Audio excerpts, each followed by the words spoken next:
په یو داسې ځای کې راټول یو چې دا د ادب یو ډېر لوی مرکز پاتې دی. دې چې په اردو کې احمد فراز پیدا کړی او په پښتو کې ایوب صابر پیدا کړی،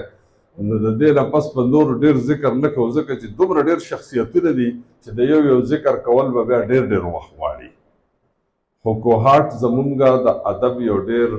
مبارک مرکز دی، او بیا په خاصه توګه باندې په نن ورځ باندې ما د ټولو نه خوند د دې نه واخیستو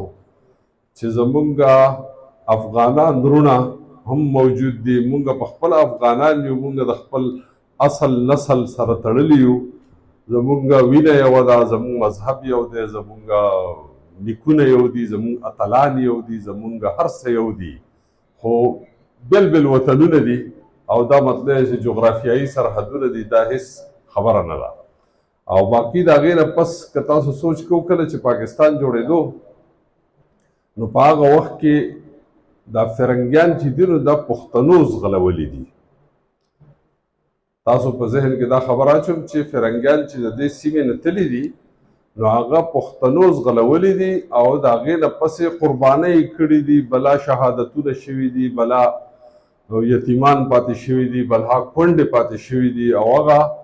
فرنګیان د دې خاورې نه وتي دي، غاصب تلی دی.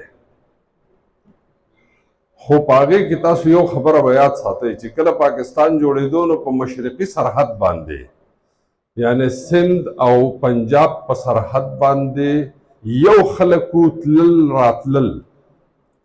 یو بلې وژلی هم دی، یو بلې بې عزته کړی هم دی، یو بلې لوټلی هم دی. دی که نه دی؟ د اردو ادب د دې واقعاتو نه ډک پروت دی.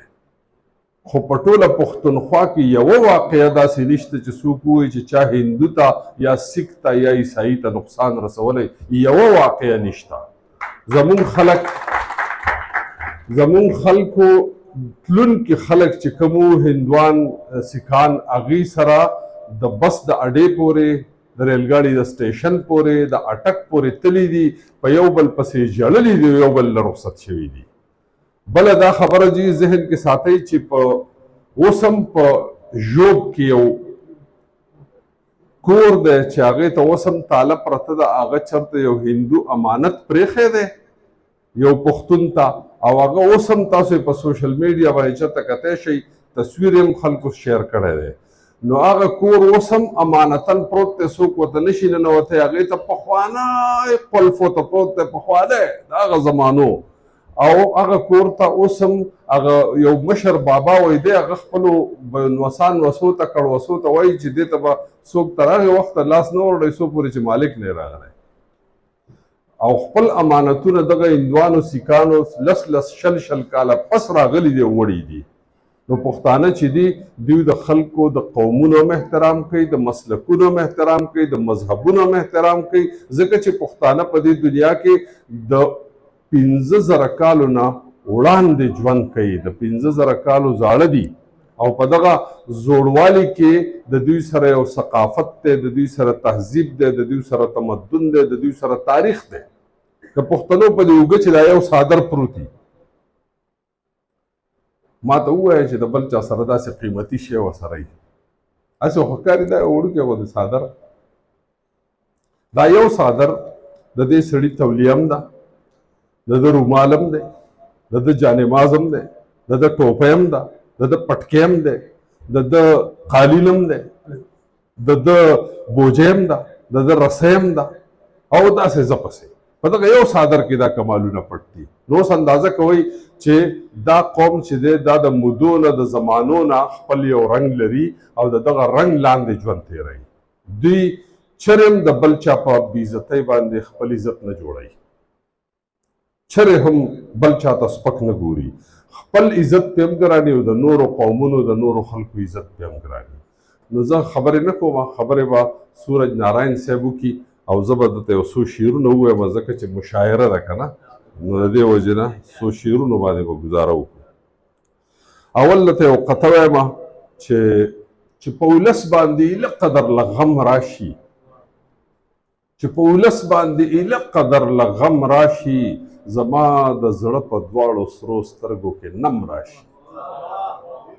چې په ولس باندې ایله قدر له غم راشي، زما د زړه په دواړو سرو سترګو کې نم راشي او سړي کې زه محسوسوم لکه بریښ د اسمان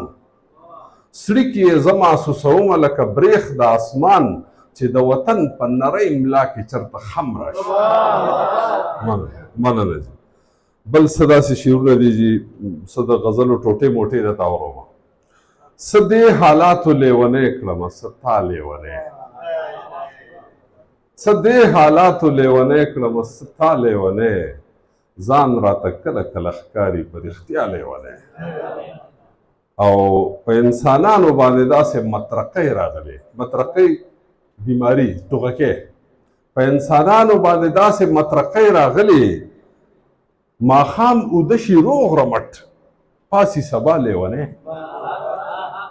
په انسانانو باندې داسې مطرقۍ راغلې ماښام اوده شي روغ رمټ پاسي سبا لیونی او دا قافله به آخر څنګه تر منزله رسي دا قافله به آخر څنګه تر منزله رسي ملګري ټول او تر دي رهنما لیونی دا قافله به آخر څنګه تر منزله رسي ملګري ټول او تر دي رهنما لیونی او هغه جنت پرېښی او ما به له دنیا وباسي هغه جنت پرېښی او ما به له دنیا وباسي لکه آدم غوندې زه هم یم د حوا لیونی او ته به هم یاره کله کله زړه کې داسې وایې ته به هم یاره کله کله زړه کې داسې وایې دا د ژوندون ستړی مزل او را سره دا لیونی ته به هم یاره کله کله زړه کې داسې وایې دا د ژوندون ستړی مزل را سره دا لیونی او یو د یادونو سورنګار دی بله میاشت د بادرو یو د یادونو سورنګار دی بله میاشت د بادرو دا ځل به روغ نشم که شوم درپسې بیا لیونی مننه جي یو د یادونو سورنګار دی بله میاشت د بادرو